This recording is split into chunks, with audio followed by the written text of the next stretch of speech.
takkan pernah ada yang lain di sisi. Halo guys, assalamualaikum warahmatullahi wabarakatuh. Gimana kabar kawan hari ini? Semoga kawan-kawan dalam keadaan sehat walafiat. Perkenalkan, nama saya Manja Pertahanan Sredar.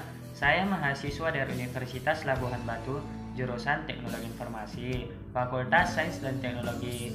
Saya masih semester 1.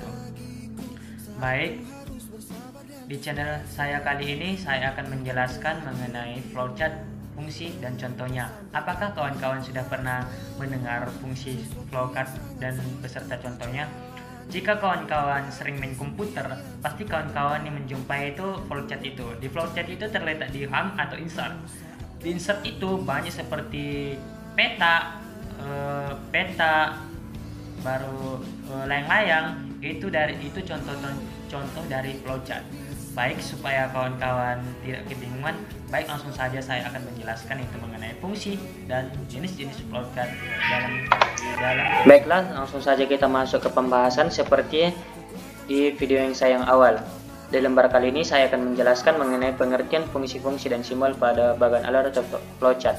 Sudah tahukah kamu apa bagan alir flowchart atau flowchart? Bagan alir atau flowchart. Simbol flowchart sangat berguna untuk membuat suatu program. Banyak hal yang harus diperhatikan saat membuat sistem atau program. Salah satunya adalah perencanaan sistem. Flowchart dapat diartikan sebagai suatu penggambaran secara grafik dari langkah-langkah dan urutan prosedur suatu program. Atau flowchart adalah suatu urutan atau bagan dengan simbol-simbol tertentu yang menggambarkan urutan proses secara mendetail, meliputi hubungan antara suatu proses instruksi dengan proses lainnya dalam suatu program. Baik, di lembar yang berikutnya simbol akan membahas mengenai pada dasarnya diagram alir memiliki fungsi untuk membuat desain, menganalisa dan manajemen suatu program. Sementara pada diagram alir program terdapat 4 fungsi utama sebagai berikut. Yang pertama, pedoman dalam penggambaran aplikasi. Yang kedua, melihat program secara menyeluruh. Yang ketiga, melihat aluran program. Yang keempat, dapat melihat proses program yang dijalankan. Baik, langsung saja kita masuk yang mengenai fungsi dan simbol pada bagan alir atau flowchart. Yang pertama, flow direction symbol. Fungsinya yaitu simbol yang digunakan untuk menghubungkan antara simbol yang satu dengan simbol yang lain. Simbol ini disebut juga connecting line. Yang kedua, terminal simbol. Fungsinya yaitu simbol untuk permulaan atau start atau akhir stop dari suatu kegiatan. Yang ketiga, connecting simbol, yaitu simbol untuk keluar masuk atau penyambungan proses dalam lembar atau halaman yang sama. Yang keempat, konektor simbol. Fungsinya yaitu simbol untuk keluar masuk atau penyambungan proses pada lembar atau halaman yang berbeda. Yang kelima, branching simbol. Simbol yang menunjukkan pengolahan yang dilakukan oleh komputer. Yang keenam, simbol manual operating. Simbol yang menunjukkan pengolahan yang tidak dilakukan oleh komputer. Yang ketujuh, simbol decision. Fungsinya yaitu simbol pemilihan proses berdasarkan kondisi yang ada. Yang ke-8, simbol output input.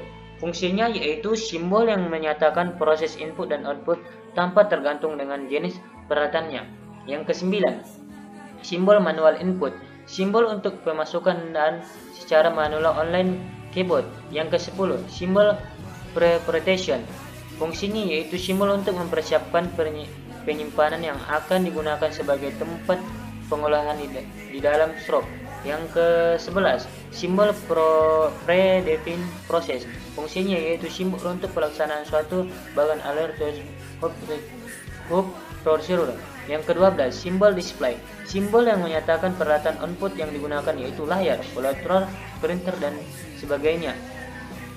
Yang ke-13, simbol disk line stroke. Simbol yang menyatakan input yang berasal dari disk atau simbol ke disk. Yang ke-14, simbol magnetic tape magnet. Simbol yang menyatakan input berdasarkan dan peralatan magnet atau input di sampingan media. Yang ke-15, simbol pun akan. Simbol yang menyatakan bahwa input berasal dari kartu atau output ditulis ke kartu. Yang ke-16, simbol dokumen. Simbol yang menyatakan input berasal dari dokumen dalam bentuk kertas atau output yang dicetak. Itulah mengenai gambar fungsi flowchart. Baik, langsung saja kita masuk ke contoh flowchart. Seperti yang saya jelaskan tadi, yang bentuk bulatan ini start, berarti fungsinya yaitu awal mulanya berjalannya.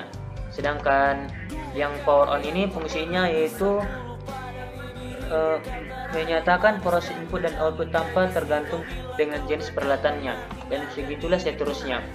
Baik, itulah yang bisa saya jelaskan. Jika ada kesalahan atau kekurangan yang saya jelaskan, saya minta maaf. Saya minta maaf karena saya masih dalam proses belajar. Baik, yang saya jelaskan, saya akhiri dengan billahi taufiq wal hidayah. Wassalamualaikum warahmatullahi wabarakatuh.